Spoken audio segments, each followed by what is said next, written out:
A light dusting of snow coated the tall pines surrounding the cabin, a gentle, muted layer that looked more like powdered sugar than anything else. The newly retired detective, Vera Lancaster, relished the stillness of the forest as she unpacked the last of her boxes. She had come to Wolfpine seeking peace after decades of navigating the complexities of city crime. Her decision to purchase this remote cabin was part whim, part necessity. Often, she'd catch herself believing she was due a nice long rest one without sirens waking her at odd hours, or the endless stacks of case files demanding attention. Here, in the hush of the pines, she expected only time for reading old novels and whittling small figurines from leftover firewood. She was in the middle of hanging a quilt on the cabin wall when she noticed a series of footprints along the perimeter of the property. It wasn't so much the presence of the footprints that disturbed her. Hunters, hikers, or teenagers might stumble by, but the shape. They were deeper, spaced out in a way that suggested their maker had been moving deliberately. Curiosity pricked at Vera's mind. Quietly, she opened the door and stepped out onto the porch. The footprints led from the edge of the forest straight toward the side of the cabin, but they abruptly veered away again, weaving off into the snow-laden trees. Her instincts, honed by decades in law enforcement, told her this was worth a cautious look. The path seemed fresh, maybe made a few hours ago, given the light snowfall that partially filled them in. Vera took her time, examining the ground and the imprint of each step, noting details about the pattern. No obvious sign of a limp or an uneven gait, and certainly no dragging that might indicate someone struggling. Yet it also appeared that whoever made these tracks had lingered. There was a tight grouping just a few yards from her porch, as if the person had stood still, watching her cabin. A mild flicker of unease sparked within her, but she pushed it down. She was retired now, after all, and longing for a sense of normalcy. If a visitor had some nefarious motive, they'd likely be more subtle than leaving footprints a detective could easily trace. Besides, Wolfpine was a small, sleepy town. The biggest drama here was some mild gossip about the local school's bake sale. She let her curiosity lead her deeper into the woods. Each step she took packed down the fresh snow. The soft crunch under her boots and the hush of the wind in the evergreens were uncommonly soothing.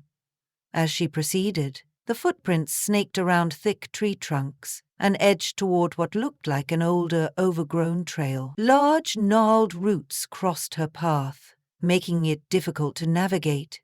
Vera carefully steadied herself on protruding rocks and roots, her breath visible in the chilly air. Several minutes later, she found something that made her stop in her tracks. A rusted metal door protruding from the underbrush. It was flush against the ground, like an old storm cellar. She hurried forward to examine it more closely. The footprints led directly to this small hatch. From the look of the hinges, one side might be operational. She gave it a gentle tug. The door wouldn't move at first, but gave just enough to let her know it wasn't locked. Clearly it hadn't been opened in years. Moss and vines had latched onto it, and an entire colony of ants scurried across its surface. It was almost as if the footprints led to this strange door for a purpose. Vera glanced back in the direction of her cabin, trying to judge the distance, and felt a slight prickle of apprehension. Who, in a place like Wolfpine, would be skulking around an old bunker or cellar? Everything about it whispered secret, forgotten, perhaps danger. But it also beckoned her, in that old, insistent tone she knew so well, the one that lured detectives into meddling until a mystery was solved. She brushed off the ants and cleared away some moss, revealing a faint, stenciled shape that looked like a military symbol. A leftover from a time when small towns kept emergency bunkers, possibly. Without a flashlight and better tools, she couldn't investigate further. So she took a mental note of the location and returned to her cabin, her mind already whirring with possibilities. That evening, after supper, she found she couldn't focus on her novel. She prepared a small pack with a flashlight, a pocket knife, a thermos of coffee, and her phone. A prudent detective always planned for contingencies. Stepping out into the crisp night air, she followed the earlier path she'd made until she arrived once more at the rusted metal door. By moonlight, it looked especially foreboding, the trees casting tall, spindly shadows against its surface. Taking a deep breath, Vera pressed the flashlight between her teeth and pried the hatch open. A wave of cold, musty air wafted up, along with a scent of damp earth and rusted metal. She felt around with the flashlight, revealing a short metal ladder leading down into a concrete chamber. Her stomach fluttered with something akin to excitement. After years of routine investigations, this unexpected find carried the allure of a puzzle waiting to be solved. She descended carefully, foot by foot, pausing every couple of steps to test her weight on the rungs. They creaked alarmingly, but they held. At the bottom, her flashlight beam cut through the darkness to reveal a cramped room with concrete walls and a low ceiling. Sheets of dust flickered in the harsh light, and items sat in piles against the walls. Crates, metal shelves, and dusty wooden boxes. A weathered metal desk stood in one corner. On it rested a map, pinned beneath a pane of cracked glass. Vera wiped off a thin layer of grime, revealing that it was a map of Wolfpine and the surrounding forest. Several points on the map were circled, and lines drew connections between them. Visiting Wolfpine for her retirement, she had not delved into its history, but the presence of a bunker and a marked-up map suggested a deeper story. One of the circled points seemed to be near her cabin. Another was on the opposite side of Wolfpine, labelled Old Church. A third was at a place marked Brady's Pond. She tried to recall if she'd heard anything about local legends involving these sites. She remembered her real estate agent mentioning the old church had been condemned some 20 years back, but not much else. Setting the map aside, she rummaged through the nearest wooden crate and found dusty canned foods, half-rotted medical supplies, and an ancient radio that looked as if it hadn't worked in decades. The air felt thick with a neglected history. The presence of the footprints now took on a heightened significance. Someone had come here recently, but it couldn't have been to gather any of these worthless supplies. A soft creak behind her made her spin, heart jolting. She aimed her flashlight at the ladder, but no one was there, only the hatch door, which had moved slightly, perhaps from a gust of wind. Letting out a breath, she forced herself to be calm. Nonetheless, a farewell to her old detective life would have to wait.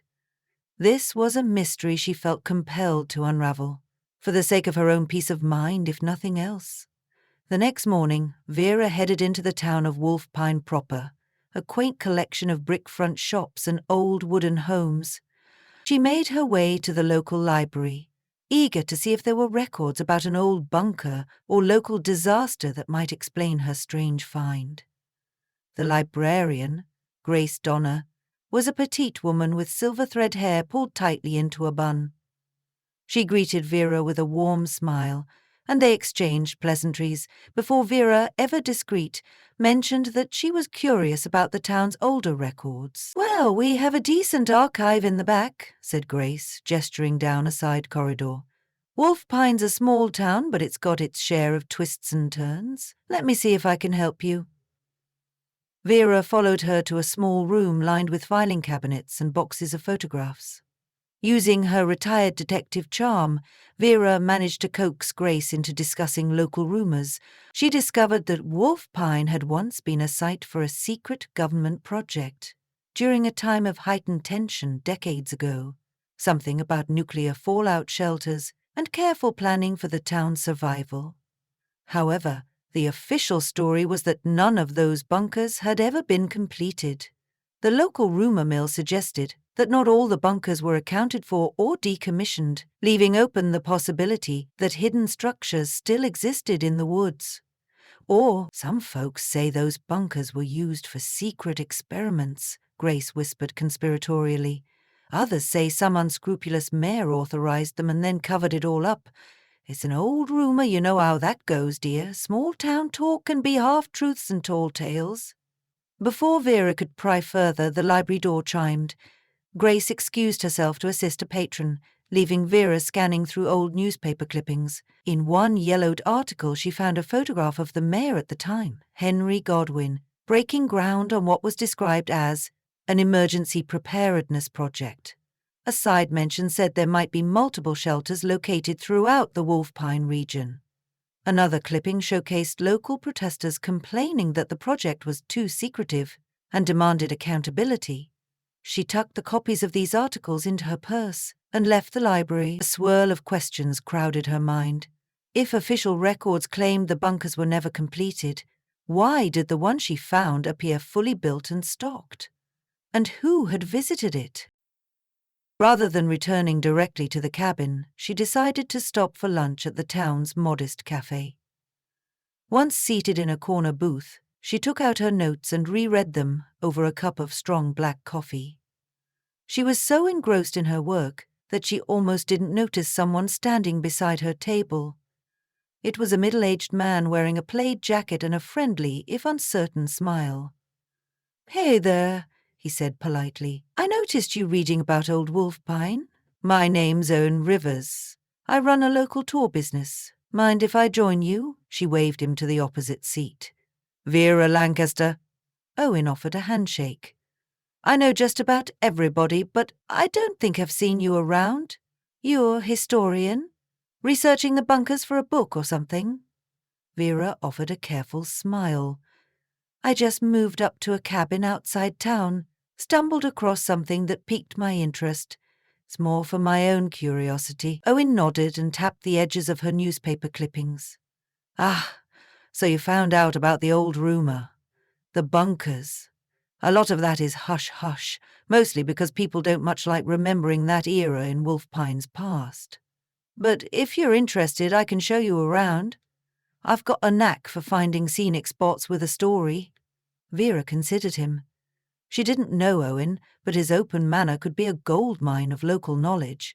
"I'd appreciate that," she said. "How about we meet tomorrow morning and you show me what's worth seeing?" They arranged a time and she went on her way. Still, she couldn't shake the feeling that Owen might have been too eager to coax her into joining one of his tours. People in small towns often had agendas, just like anywhere else.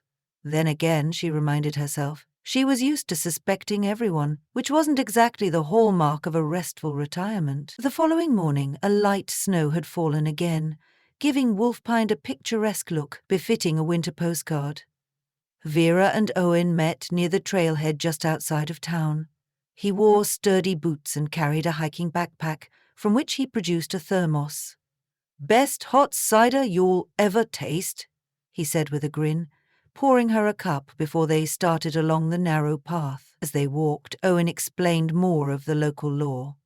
How Wolfpine once had a mayor who was rumoured to be involved in clandestine deals, how there were hushed stories of stolen funds meant for the project. Vera pressed him for more details, but he claimed many of the documents were destroyed or conveniently misplaced over time.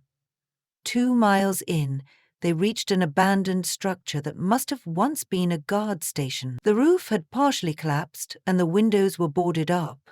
Graffiti marked the faint remnants of the Wolfpine crest. They rested there, sipping cider, while Owen pointed out the lesser-travelled paths that branched out from the station. Eager to steer the conversation toward the map she'd found, Vera asked, "Do you know anything about a place labelled Old Church or Brady's Pond?" They were circled on a map from the 1960s or so. Owen's face took on a guarded look. "Old Church? That's on the far side of the forest?" The building itself was condemned, but it's been there for over 100 years. Nobody goes near it except the occasional adventurous teen. Brady's Pond is a small body of water a bit north from there. Some folks fish there in summer.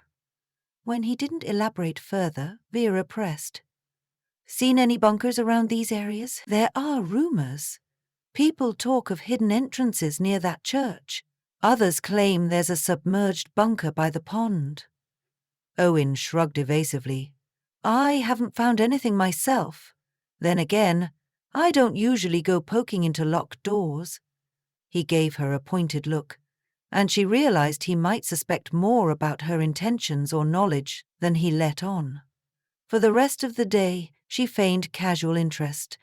They strolled around another half-hour, viewing the scenic overlooks, but she noticed that Owen steered them nowhere truly hidden or suspicious.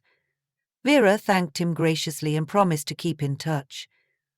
As they parted ways, he gave her a strangely knowing smile, like someone keeping a secret of his own. Back in her cabin that evening, with snow beginning to swirl harder outside, Vera's thoughts spun.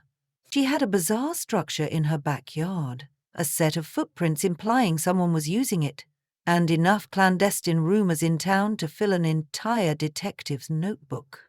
She decided it was time to go back into the bunker, better prepared, and see what else she could uncover. The next morning brought a heavier snowfall, but Vera was undeterred.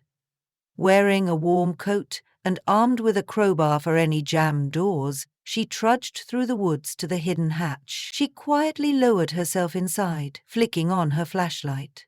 This time she tried a heavier tug on a metal door at the far end of the bunker's main room. Rust flaked away as she pried it open, revealing another chamber. Inside were large filing cabinets coated in dust. Her heart skipped a beat. This might be the place where Wolfpine's secrets were secured. She forced open the first drawer. Paper records, brittle at the edges, bore official stamps and signatures. A quick glance revealed references to Operation Wolfpine, code for some top-secret initiative. She pulled out a few folders, scanning them in her flashlight beam. There were mentions of proposed expansions, multiple bunkers, allocated budgets. Then more disturbing details, notes about certain tests or evaluations. She couldn't discern if it was some kind of military experiment or local government overreach, but it was definitely major enough to have left behind a paper trail. At the bottom of one file, she found the signature of Mayor Henry Godwin himself, along with instructions to keep all documents in a private repository. Could that repository be the one she was standing in? Vera's mind raced. The footprints leading here might belong to someone looking for these files, someone keen to exploit or conceal them. She carefully placed the documents in a protective folder from her backpack. Just as she did, a sudden noise echoed from the main room. She froze, shutting off her flashlight. In the gloom, she strained to hear footsteps or the scrape of boots. The next moment, her heart thundered in her chest as she realized the hatch above was closing with a metallic thud. She rushed back to the ladder, but by the time she reached the top, the door was sealed. She pushed hard, but it wouldn't budge.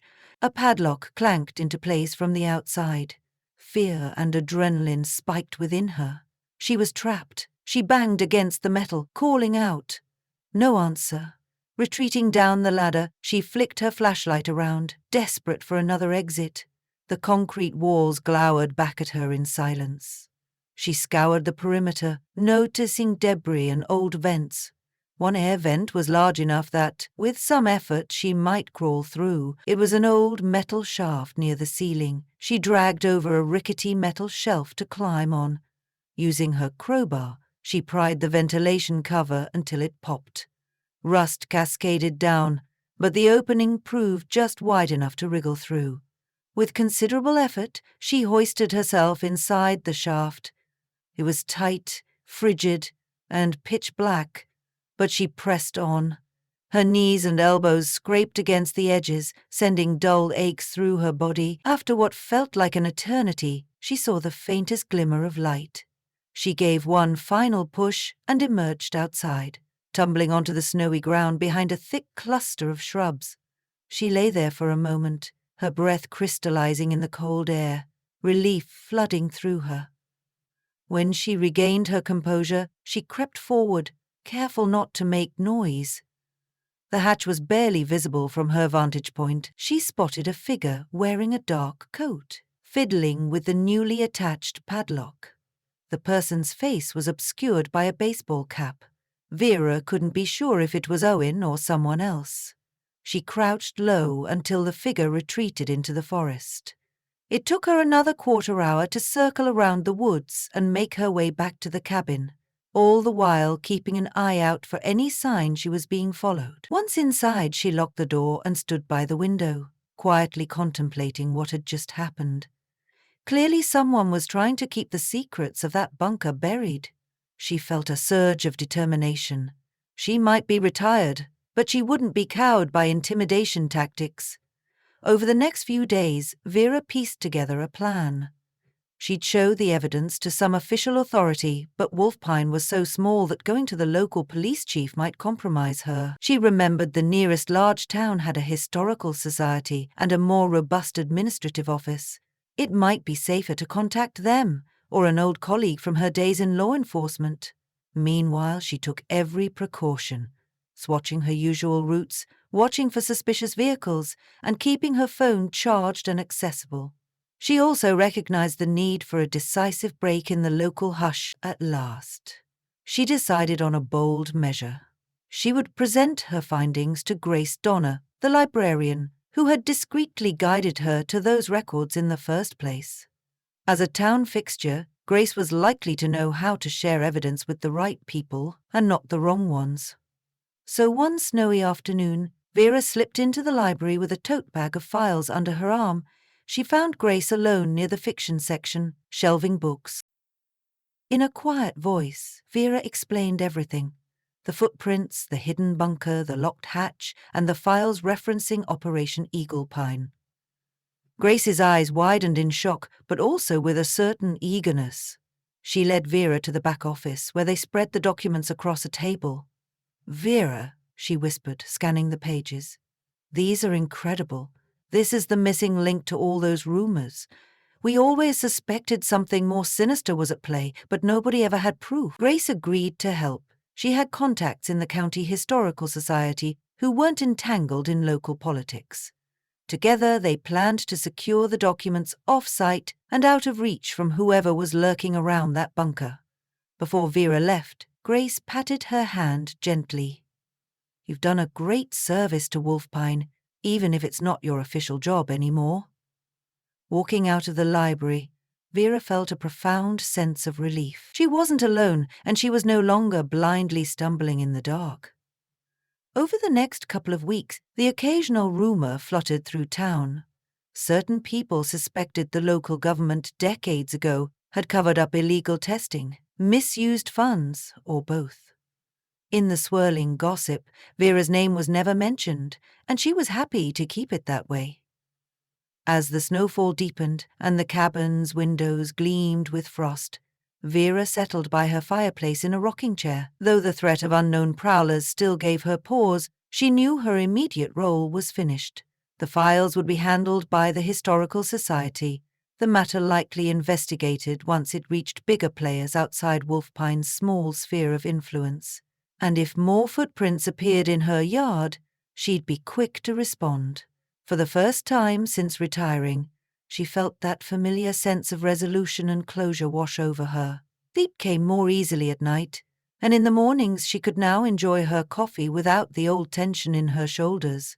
She had found more than just footprints in the snow. She had stumbled onto the hidden past of a town that had tried to bury its secrets. Perhaps in time, the truth would fully come out, and Wolfpine could heal from the shadows lingering in its forest.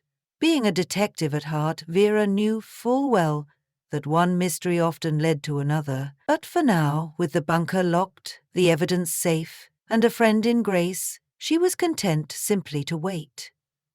The hush of the pines was no longer ominous. It felt comforting, nearly musical. And that final step toward genuine retirement, no locked bunker, no suspicious footprints interrupting her quiet, was finally within reach. She placed her novel on her lap, letting the gently crackling fire lull her into a state of contentment. Outside the window, the snowflakes glided down beneath the grey sky. If another puzzle lay ahead, she'd handle it. After all, once a detective, always a detective. But until then, she would savor the warmth of her cabin, the sound of snow-laden branches, and the peace she had so longed for when she first chose Wolfpine as her retreat.